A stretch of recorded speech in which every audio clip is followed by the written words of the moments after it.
Bonjour les amis, bienvenue sur le micro-trottoir de TorahBox. En 2018, Internet est-il devenu un outil dangereux? À vous de me répondre.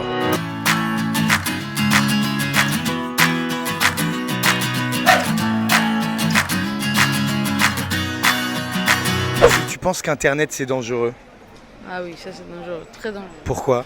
Il y a des trucs pas news, il y a des trucs Pas bon à voir. pas bons à voir. Ouais. Très dangereux, parce que les jeunes ils utilisent juste ça. On ne peut même pas raconter parce que c'est grave. Très dangereux. Pourquoi? Parce que ça amène la haine, ça attise la méchanceté. Que Internet, pour toi, en 2018, tu estimes que c'est un outil qui est dangereux?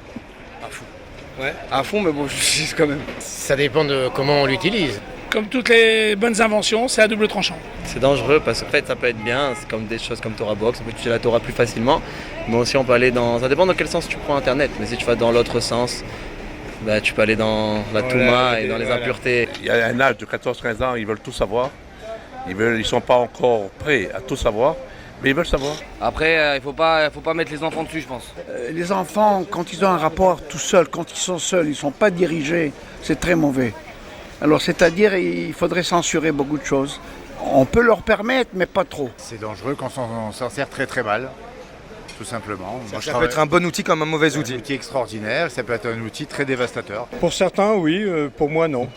Ça me permet d'écouter TorahBox. Ça dépend entre les mains de qui. C'est comment on va l'utiliser. Absolument.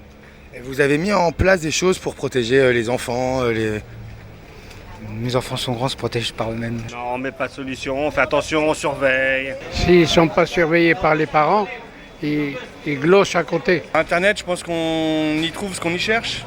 C'est bidon comme réponse, mais si on y trouve quelque chose de bien, moi je vois. Puisqu'on parle de TorahBox, moi je commande des livres sur TorahBox, je vais régulièrement sur TorahBox et j'adore.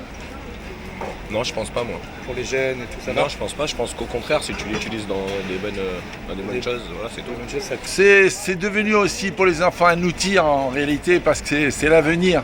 Pour nous, bon, c'est quelque chose de un peu rétrograde, mais pour les enfants, je sais que c'est indispensable parce que c'est une connexion au monde. C'est une connexion au monde. Oui, parce que les gosses peuvent avoir accès À des bêtises? à des bêtises grandioses.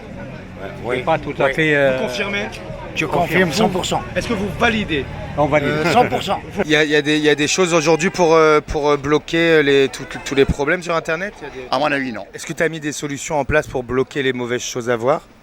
Pas de téléphone. Pas de téléphone smartphone? Ah oui, il faut les protéger et puis il faut surtout les éduquer les enfants. Il faut penser à leur dire que derrière l'écran, c'est pas spécialement la vérité. Vous avez mis en place des solutions, vous, pour vos enfants, pour... Malheureusement, on ne peut pas être derrière eux tout le temps. Rien faire. Est-ce que vous avez mis des solutions en place pour pas tomber sur les mauvaises choses? J'essaye au fur et à mesure, même à mes enfants, j'essaye un peu de les bloquer. Mais par contre, je regarde beaucoup de shiurim sur Internet, c'est pour ça que c'est un outil extraordinaire. D'après ce que je sais, il y a des choses comme ça là, qui existent chez des filtres, des blocages ou des sites sur lesquels on ne peut pas accéder pour les enfants. Sauf si on fait le Internet cachère, mais bon, la vérité, pas tout le monde a la force. Ouais. Mais je pense qu'il y a des filtres, mais pas tout le monde l'utilise surtout. Il y a un grand rave qui compare Internet avec l'arbre de la connaissance du bien et du mal. C'est vrai qu'avec Internet, on peut faire des choses extraordinaires. Combien de gens étudient la Torah? Combien de gens ont découvert la Torah? On fait tchouva grâce aux cours sur TorahBox et sur les sites de manière générale. Donc, c'est vrai que Internet, c'est l'ouverture à la connaissance. Mais de l'autre côté, bien entendu, on voit les plus grandes fautes, les plus hauts niveaux d'immoralité, on les trouve également. Donc c'est vraiment l'arbre de la connaissance du bien et du mal. Alors c'est vrai que nous, bien entendu, on s'en sert pour diffuser la Torah, on s'en sert pour des bonnes choses. Mais attention, on apprend de David Ameller, la Gemara nous dit qu'un homme n'a pas le droit de se mettre à l'épreuve. Et on l'apprend de David Ameller. Alors le simple fait d'avoir un téléphone où j'ai accès sans aucune limite à Internet, où je peux, si je le veux, je peux accéder à des choses interdites, à des images immorales, même si je n'y vais pas, cela constitue déjà un interdit de la Torah. Velo ta Torah charel evafrem vacharenechem. Tu ne peux pas te détourner à travers tes yeux, à travers ton cœur. Même si ce n'est qu'une possibilité, une potentialité, on transgresse quand même cet interdit. Donc la solution, elle est très simple. Chacun doit impérativement aujourd'hui avoir des filtres. Peu importe le téléphone, il y a des filtres où finalement vous êtes sûr que votre téléphone, que votre Internet, vous pouvez l'utiliser que en voyant des choses cachères.